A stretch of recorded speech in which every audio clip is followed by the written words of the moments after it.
Extreme alert, flood watch.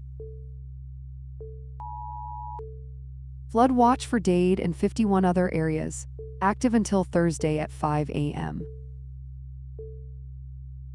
Fairview, Georgia is under a flood watch. Heavy rainfall of 1.525 inches is expected from Wednesday. Follow instructions from local emergency management.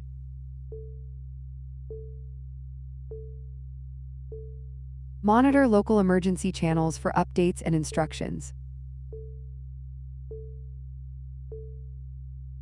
Stay informed at skytime.live.